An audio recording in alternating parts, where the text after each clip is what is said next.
जय श्री राधा कृष्ण। आप सभी का आपके अपने YouTube चैनल MK स्टोरीज में बहुत बहुत स्वागत है।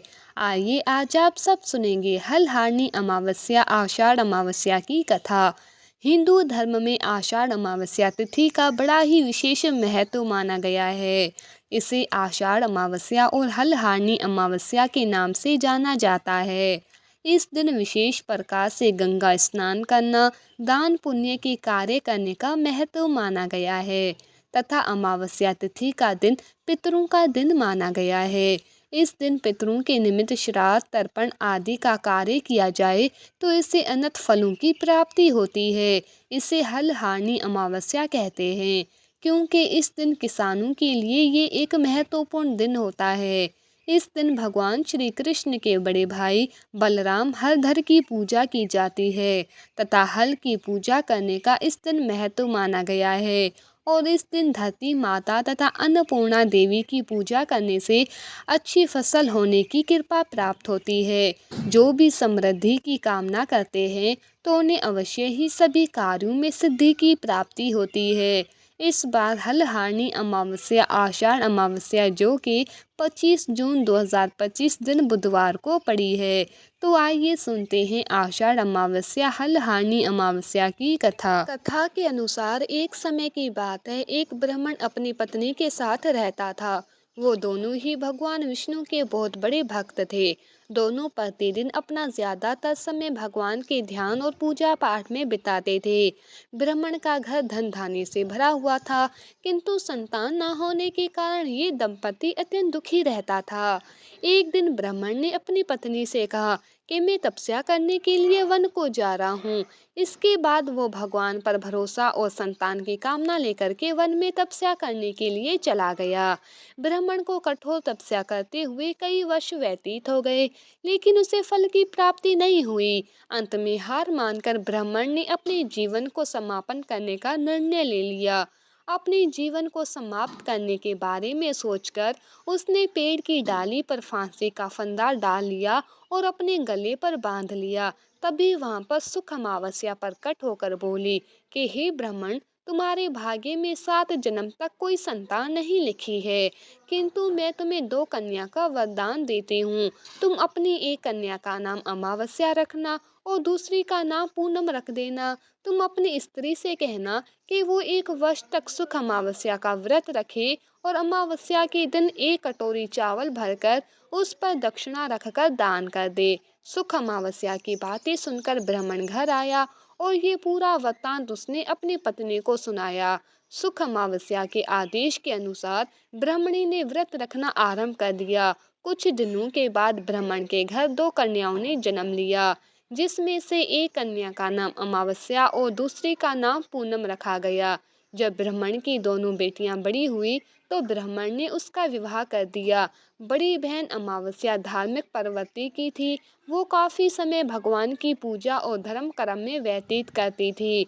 इसके विपरीत पूनम भगवान को बिल्कुल भी नहीं मानती थी। बड़ी बहन अमावस्या के घर में सुख समृद्धि का भंडार था, पर छोटी बहन के घर में दरिद्रता छाई हुई थी। जब बड़ी बहन अमावस्या को अपनी छोटी बहन पूनम के बारे में पता चला कि वो बहुत दुखी है, तब अमावस्या अपनी बहन के लिए ढेर सारा सामान लेकर उसके घर उससे मिलने के लिए गई। छोटी बहन के घर पहुंचकर अमावस्या ने उसे 1 वर्ष तक सुख अमावस्या का व्रत करने की सलाह दी। साथ ही अमावस्या ने व्रत को विधि पूर्वक करने के बारे में पूनम को बताते हुए ये भी कहा कि तुम 1 वर्ष तक सुख अमावस्या का व्रत करना और 1 कटोरे में चावल भरकर उसे दान कर देना। ऐसा करने से तुम्हारे सभी कष्ट दूर हो जाएंगे और घर में सुख समृद्धि आएगी। पूनम ने अपनी बहन की बात को मानते हुए बिल्कुल ऐसा ही किया, जिसके बाद 1 साल के भीतर पूनम का घर धन धान्य से भर गया और उसके घर एक बेटे ने जन्म लिया। इस प्रकार जो भी विधि पूर्वक सुख अमावस्या का व्रत करता है उसके घर में सुख समृद्धि आती है। इस बार आषाढ़ अमावस्या जो कि 25 जून 2025 दिन बुधवार को पड़ी है। वर्ष 2025 आषाढ़ मास की अमावस्या तिथि प्रारंभ समय 24 जून 2025 दिन मंगलवार शाम 7:01 और अमावस्या तिथि की समाप्ति 25 जून 2025 दिन बुधवार शाम 4:02 पे अमावस्या तिथि की समाप्ति है। तो इस बार चंद्र उदय व्यापनी और सूर्य उदय व्यापनी के अनुसार जो कि सभी कार्य 25 जून दिन बुधवार को किए जाएंगे। जो भी गंगा स्नान का कार्य करने वाले हैं, दान पुण्य का कार्य करने वाले हैं, पितरों का श्राद्ध तर्पण आदि का कार्य करने वाले हैं, तो सभी भक्त जन 25 जून दिन बुधवार को इन कार्यों को करेंगे। 25 जून को ब्रह्म मुहूर्त का समय सुबह 4:05 से सुबह 4:45 तक होगा। सूर्य उदय का समय सुबह 5:09, सूर्य अस्त शाम 6:52 तक होगा। राहु काल का समय दोपहर 12:01 से दोपहर 1:42 तक होगा। राहु काल समय के दौरान कोई भी शुभ कार्य या नया कार्य नहीं करना चाहिए, इस बात का ध्यान रखें। अभिजीत मुहूर्त नहीं होगा। प्रातः काल पूजा का शुभ मुहूर्त सुबह 4:25 से सुबह 5:25 तक होगा। शाम को पूजा का मुहूर्त शाम 7:23 से रात्रि 8:23 तक होगा। विजय मुहूर्त का समय दोपहर 2:43 से दोपहर 3:39 तक होगा। गोधूली मुहूर्त का समय शाम 7:21 से शाम 7:42 तक होगा। नक्षत्र मृगशिरा होगा सुबह 10:40 तक। उसके बाद आद्रा नक्षत्र होगा। योग गंड होगा सुबह 6:01 तक। उसके बाद वृद्धि योग होगा जो कि रात्रि 2:39 तक होगा। सर्वार्थ सिद्धि योग रहेगा सुबह 5:25 से सुबह 10:40 तक। 25 जून को सर्वार्थ सिद्धि योग होगा। इस समय में पूजन आदि का कार्य करना, दान पुण्य के कार्य करने का विशेष महत्व माना गया है। अमावस्या तिथि के दिन चाहिए कि सुबह ब्रह्म मुहूर्त में उठ करके नित्य क्रियाओं से निवृत्त होकर के स्नान आदि का कार्य करें। सूर्य देवता को अर्घ्य प्रदान करें। इस दिन इष्ट देवता की पूजा करें। अमावस्या तिथि के दिन पीपल वृक्ष की पूजा, तुलसी वृक्ष की पूजा करनी चाहिए। अमावस्या तिथि के दिन बहुत से लोग व्रत को भी धारण करते हैं, तो 25 जून को व्रत धारण करेंगे। इस दिन माता लक्ष्मी के निमित्त शाम के समय में खीर आदि का भोग लगाएं तो बड़ा ही पुण्य फलदायी होता है।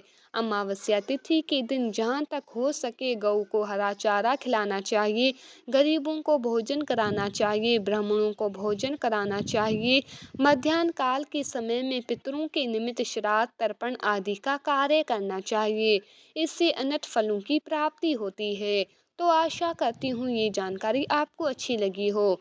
इसी प्रकार से ज्ञानवर्धक जानकारियाँ प्राप्त करते रहने के लिए, व्रत पूजा के बारे में जानने के लिए, कथा को सुनने के लिए चैनल पे अगर आप पहली बार आए हैं तो चैनल को लाल बटन दबा करके सब्सक्राइब करें।